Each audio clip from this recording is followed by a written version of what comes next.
All right, so this is my neat little device. Okay, how it works, hopefully you can see. So this down here, this is a Raspberry Pi. Notice the HDMI port, as well as USB and Ethernet. Now, it also has a screen mounted on top of it. Here, I'll move this over so that you can see. It has a screen mounted on top through these pins right here. Now, I also have put a little bit of paper, hopefully you can focus. I put a little bit of paper there so that and taped it so that it stays, so that it doesn't like wobble or anything, you know. But yeah, this is my little project. Notice it's got a game controller. This is wired through into the USB port. It works with pretty much any controller. It should. I also have, through the auxiliary port, wired a speaker. This also is Bluetooth. I don't have that set up on here yet, but that's all right. And then through this cord right here, it's got any portable battery for like your phone or whatever. This is one I got from a bank as some promo. And honestly, it's been like totally awesome. This is the best battery I have, so I have it plugged in. I have a little box that I put everything in there, and also, or at least this guy, because all this stuff can be used for other things. If you notice, this is a Nintendo Switch controller. This is, you know, just a nice speaker. This I could use to charge my phone. All this stuff is modular. Now, the reason I decided to do this, hopefully you can see this all right. So using my controller, I can change to different systems. I only have Game Boy Advance and Nintendo 64.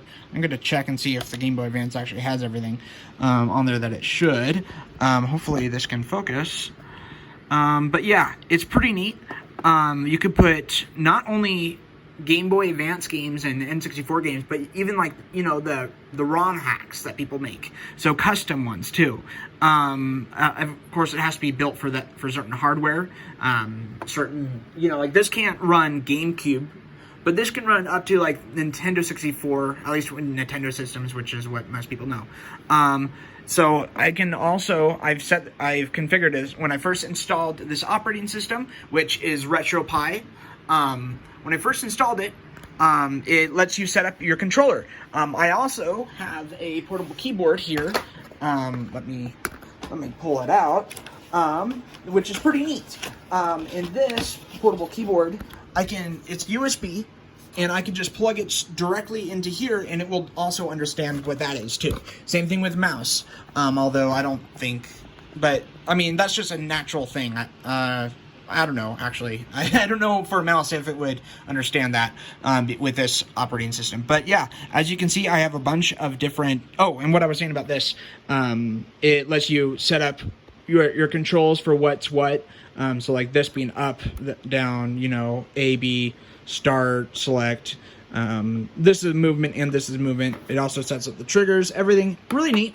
Really enjoying it.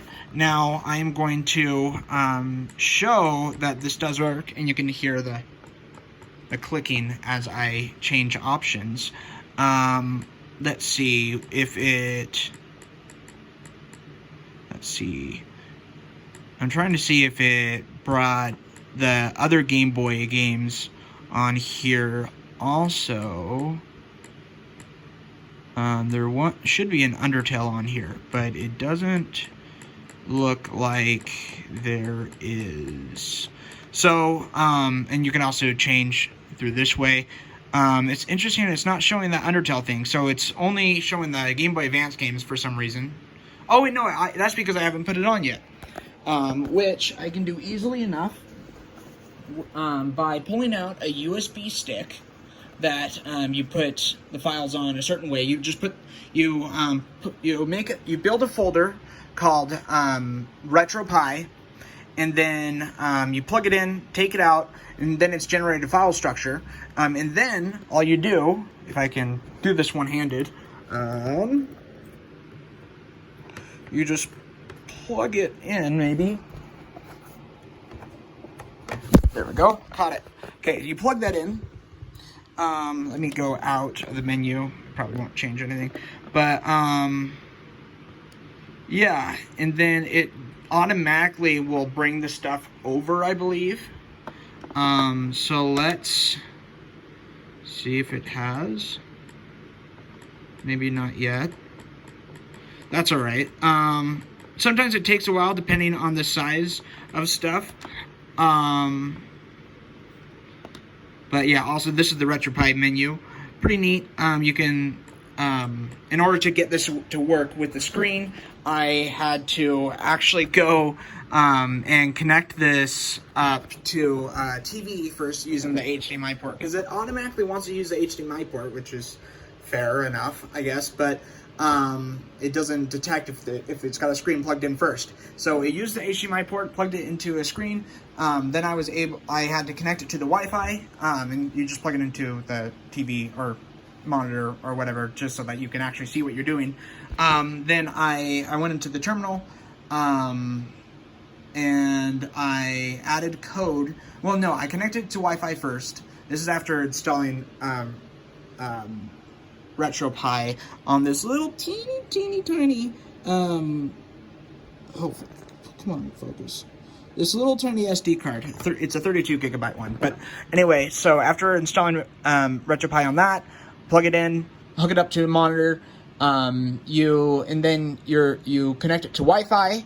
Then you're able to more easily get the code that you need to make it switch over to this monitor. And then you need to get the, if you go, you can show IP. Hopefully you can read that. Show IP. It shows the IP address of the RetroPie. And then I can connect to that using my computer through PuTTY and access the console from there. And by doing it there, I was able... What was I able to do? I was able to do something. I'm trying to remember what it was. But I needed to access that for something. I think that was for... That was for something. I don't really remember.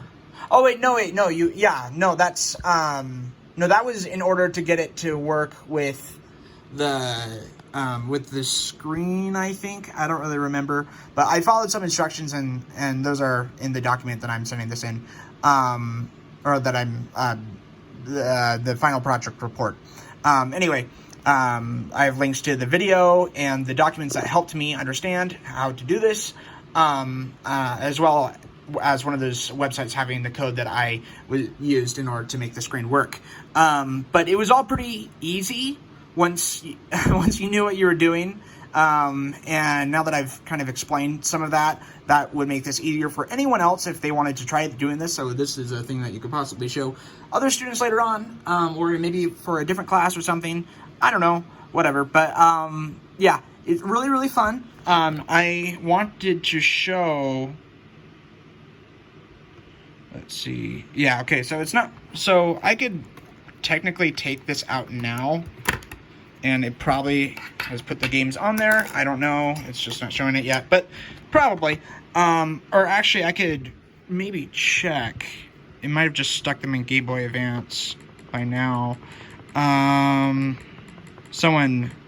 no, it's not there. Oh, well. Well, either way, I am going to... I'm going to run a game on this. It takes a while to boot up, by the way. But, or not the game part as much, but the, oh, yeah. And I can also, so you can actually set configuration stuff. Whoops, no, I don't want to. I just want to launch. Darn, I pressed the wrong button. Launch. Okay, so you can actually configure stuff, I guess. But yeah, so this is just going to launch a normal video game, or the video game, Game Boy Advance. And as you can hear, let me turn up the volume of this. You could hear it's Ruby. No copyright infringement intended. This, by the way, this one is a little bit laggy. That's just this hardware that I've got. Hopefully you can hear me. So the hardware I've got, I don't know, it might be a little faulty. This is like a 2-year-old one, but you know, that shouldn't matter too much. So you can see the screen update weird, as well as like when the text loads and stuff, which, you know, is fine for certain things, you know, like Pokemon, which is a turn-based game, you know, that it's fine. But in other games, such as like Super Mario 64, it might have more of a more struggle. Here, let me unplug the power and plug it back in so I can show you what it looks like for N64. This can barely run N64 games.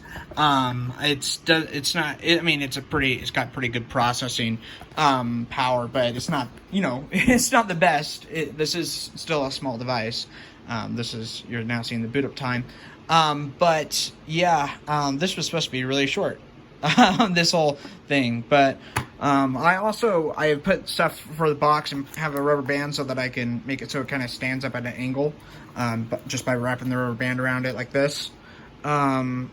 Just kind of, you know, anyway, fun thing, neat stuff. Here's it loading. So that way it can kind of sit up a bit, so you can sit back with your game controller and everything. Oh, it looks like now it's showing the Game Boy, so I just need to be rebooted. But yeah, so that's neat stuff. Let's pull out N64. And I'm going to actually use Portal 64 instead of Super Mario 64. Someone backported Portal onto the N64, which is Portal is a PC game and, you know, on Xbox and stuff. So pretty neat. But I'm going to launch that because, you know, I feel like I can give a good example of what I'm trying to say. So I just need to make it so that this stays all right. Okay, so here is Portal. Focus on that, please. Almost dropped stuff.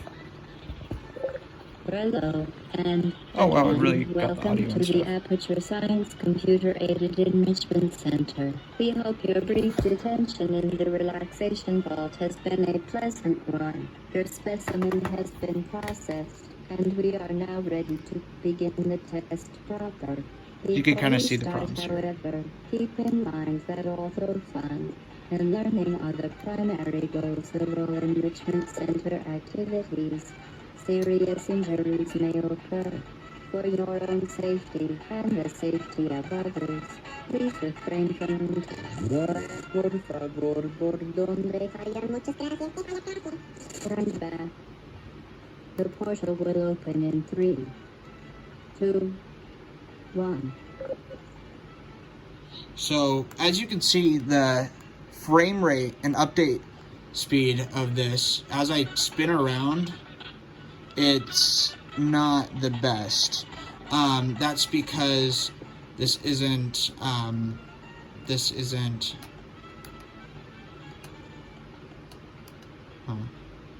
interesting. This isn't, it can't process it very well.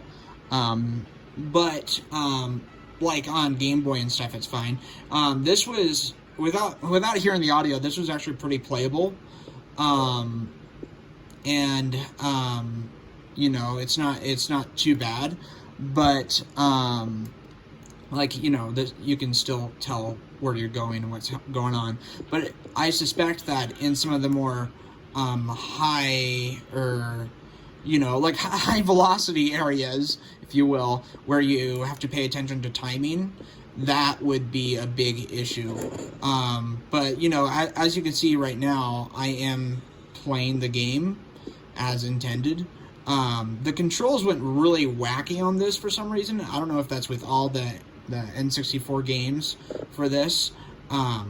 It might be, I'm not sure. But like I said, this isn't really meant to handle N64. So yeah, that's oh crap. Please proceed into the chamber lock after completing I'm not each actually test. done. First, I'm not actually done with the melt test. the incandescent particle field across the exit. This aperture science material emancipation grill will vaporize any unauthorized equipment that passes through it. For instance, the aperture science weighted storage cube. Which you can't actually get over to it because then the door closes. But anyway, it's not too bad.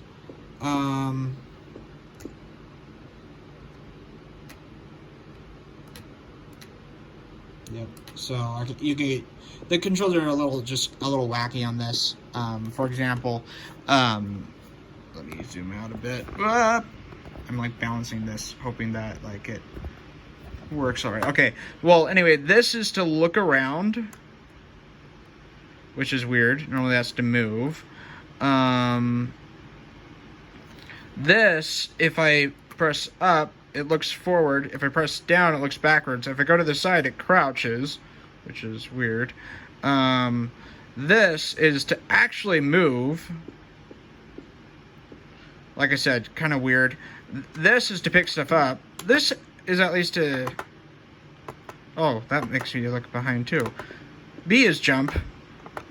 X doesn't do anything, and you also can't pause the game.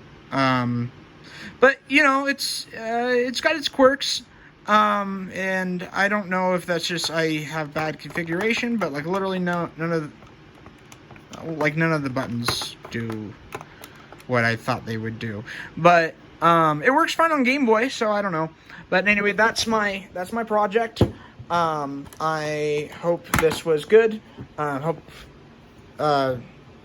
feel like a YouTuber saying, I hope you enjoyed, like and subscribe, but, yeah, that's my project. Yep, this is Miles. Thanks, bye!